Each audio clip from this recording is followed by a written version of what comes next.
Three strikes law can and has been abused throughout the state of California. It is certainly a vital tool in a prosecution's toolbox. Here in Humboldt County, since I've taken office, the policy we have is that it is only applied if the current offense is a violent or serious felony as defined under the law.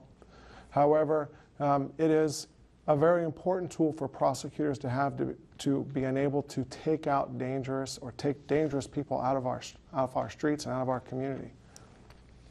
Plea bargains are an essential part of the criminal justice system. The policy we have, of course, first and foremost, are three things that all prosecutors are taught to look for in determining what an appropriate sentence is. The first is look for, are there existing legal issues?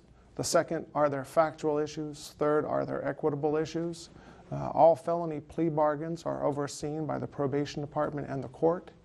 There are a series of checks and balances that are in place to assure that that plea bargain is appropriate both for the defendant and for the offense. And quite frankly, our system could not survive without it.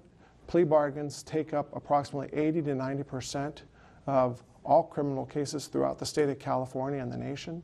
And they are part of the tool that is used by the court system to bring accountability to defendants and to enable us to try cases that should and must be tried on behalf of the relationship with law enforcement should have four aspects to function effectively.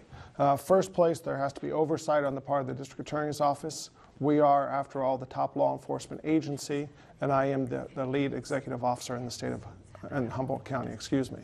The second part is accountability. There must be accountability, and all agencies must know that accountability is with the laws of the state of California. The third aspect is there must be cooperation, and the fourth is collaboration. Without those, and without those in my office, we would not have been able to be as successful as we have been over the past 7 years.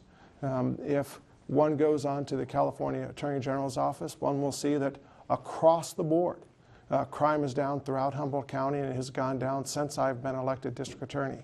I simply could not have accomplished that, nor the people in my office, without the cooperation and the collaboration of all law enforcement agencies. Well, the district attorney shouldn't play any role in corporate crime. The district attorney enforces crimes related to corporate crime. It is certainly a significant part of what we do as well.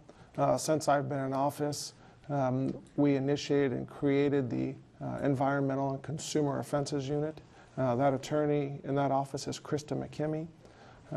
With the cooperation of the Attorney General's office and my office recently, we got a $1.1 million judgment against Big Oil. That was not related to corporate crime per se. It was a regulatory violation. We are in the process of getting another $1.1 million judgment against Richard Miller Honda. And we have many, many cases against all offenders, whether they're corporations, businesses, or individuals. The law applies to everyone equally, and you cannot isolate anyone out for a particular prosecution, but we must make sure that everyone is held accountable.